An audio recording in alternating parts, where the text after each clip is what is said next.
আসসালামু আলাইকুম। আজ 10 ফেব্রুয়ারি 2026 খ্রিস্টাব্দ, 28 মাঘ 1432 বঙ্গাব্দ, 21 সাবান 1447 হিজরি, মঙ্গলবার। সংবাদ পাঠ করছি মনির হোসেন কামাল। প্রথমেই শুনবেন সংবাদ শিরোনাম।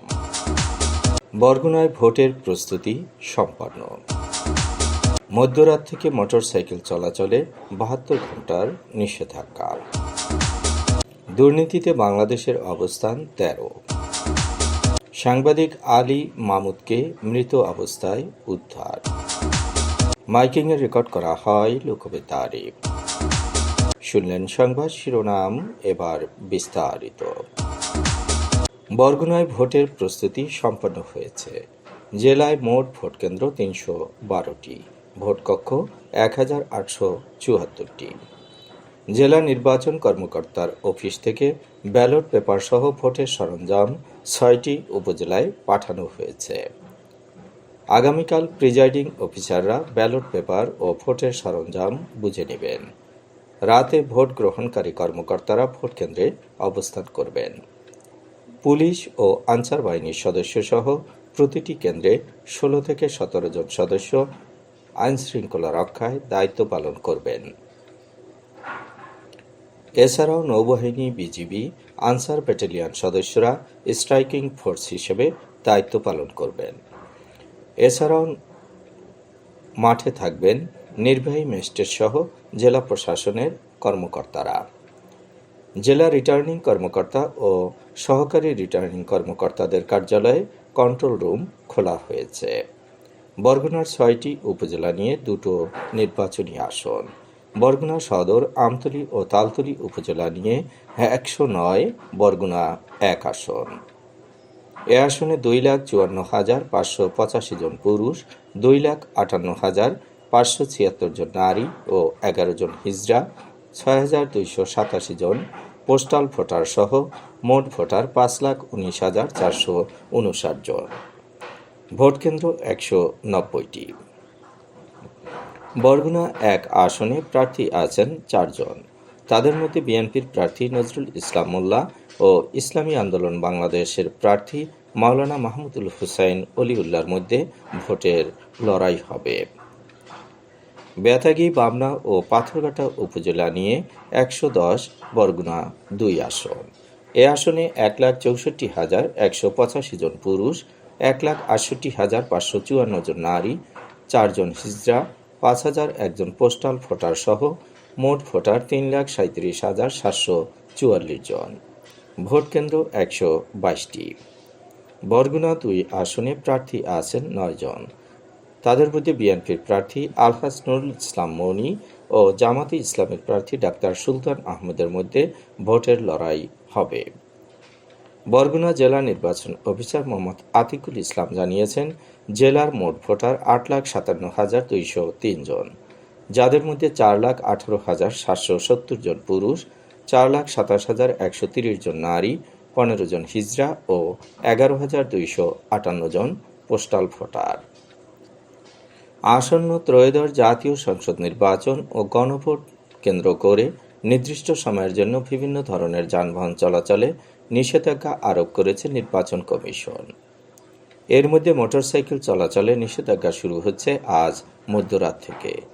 11 ফেব্রুয়ারি রাত 12টা থেকে 12 ফেব্রুয়ারি রাত 12টা পর্যন্ত ট্যাক্সি ক্যাব, পিকআপ, মাইক্রোবাস ও ট্রাক চলাচলে নিষেধাজ্ঞা থাকবে।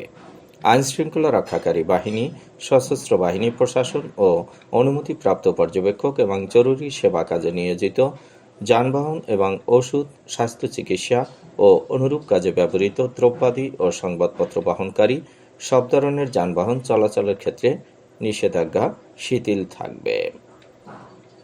2025 সালে বিশ্বের সবচেয়ে দুর্নীতিগ্রস্ত দেশের তালিকায় বাংলাদেশের অবস্থান দাঁড়িয়েছে 13তম। 182টি দেশের মধ্যে 100-এর স্কেলে বাংলাদেশের স্কোর 24, যা বৈশ্বিক গড় স্কোরের চেয়ে অনেক নিচে। অবশ্য গত বছরের চেয়ে এবার বাংলাদেশের 1 পয়েন্ট উন্নতি হয়েছে, তবে সামগ্রিক র্যাঙ্কিংয়ে পিছিয়েছে 1 ধাপ।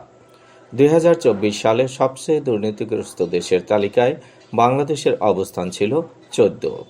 আজ সকালে রাজধানীর ধানমন্ডিতে নিজেদের কার্যালয়ে এক সংবাদ সম্মেলনে ধারণাসূচক 2025 প্রকাশ করেছে ট্রান্সপারেন্সি ইন্টারন্যাশনাল বাংলাদেশ টিআইবি।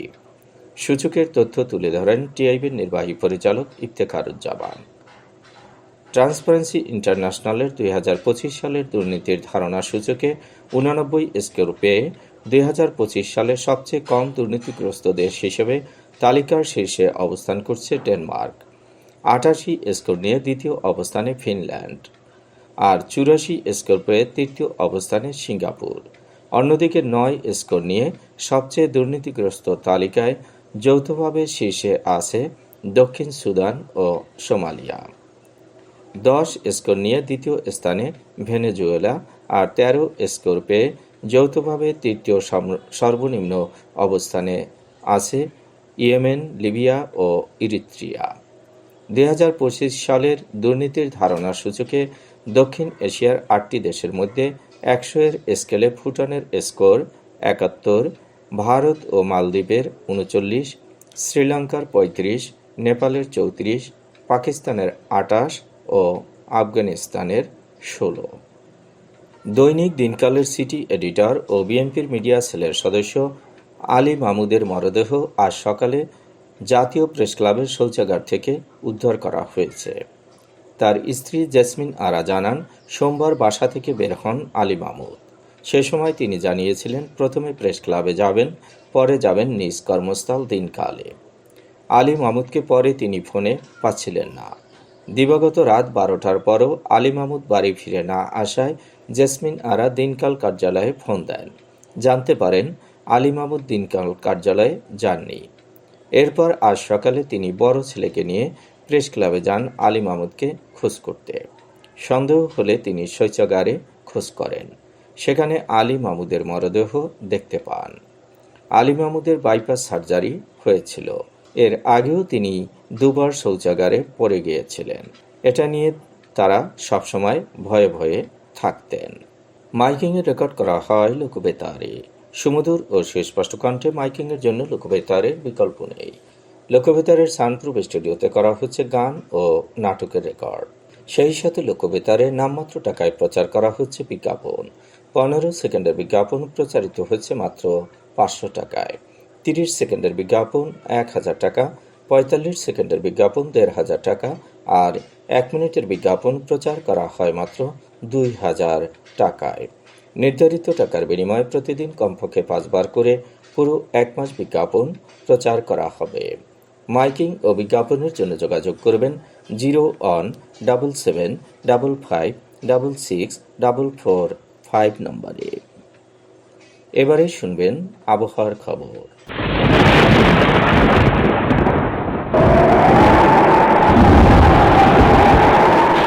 উপমহাদেশীয় উচ্চচাপ বলয়ের গতিতে অংশ পশ্চিমবঙ্গ এবং তার সংলগ্ন এলাকায় অবস্থান করছে। মৌসুমের স্বাভাবিক লঘুচাপ দক্ষিণ বঙ্গোপসাগরে অবস্থান করছে। এর একটি বর্ধিত অংশ উত্তর পূর্ব বঙ্গোপসাগর পর্যন্ত বিস্তৃত। সারা দেশে ঘন কুয়াশা পড়তে পারে। রাত এবং দিনের তাপমাত্রা সামান্য বাড়তে পারে। আজ দেশের সর্বোচ্চ তাপমাত্রা ছিল টেকনাফে 32.8 ডিগ্রি সেলসিয়াস এবং সর্বনিম্ন তাপমাত্রা ছিল শ্রীমঙ্গলে 10.2 ডিগ্রি সেলসিয়াস। বরগুনার সর্বোচ্চ তাপমাত্রা 28.5 ডিগ্রি সেলসিয়াস, সর্বনিম্ন 11.6 ডিগ্রি সেলসিয়াস। আগামীকাল সূর্যোদয় হবে ভোর 6:35। সংবাদ শেষ করার আগে শিরোনামগুলো আবার পড়ছি। বরগুনায় ভোটের প্রস্তুতি সম্পন্ন। মধ্যরাত থেকে মোটরসাইকেল চলাচলে 72 ঘণ্টার নিষেধাজ্ঞা। দুর্নীতিতে বাংলাদেশের অবস্থান 13। সাংবাদিক আলী মাহমুদকে মৃত অবস্থায় উদ্ধার। মাইকিংয়ে রেকর্ড করা হয় লোকবেতারে। সংবাদ শেষ করার আগে জানিয়ে দিচ্ছি লোকবেতারে সংবাদ জানানোর মোবাইল নম্বর। আপনার এলাকার গুরুত্বপূর্ণ সংবাদ জানাতে ফোন করুন 0-17755664445 নম্বরে। আর লোকবেতারের সাথে যুক্ত হয়ে গান শুনতে চাইলে SMS করুন 01782973478 নম্বরে। মোবাইল করবেন 019594384 545 নম্বরে। বিশ্বের সব জায়গা থেকেই শুনতে পারবেন লোকবেতার। লোকবেতার fm.org ওয়েবসাইটের মাধ্যমে শুনুন সরাসরি অনুষ্ঠান। সংবাদ পাঠ এখানেই শেষ করছি।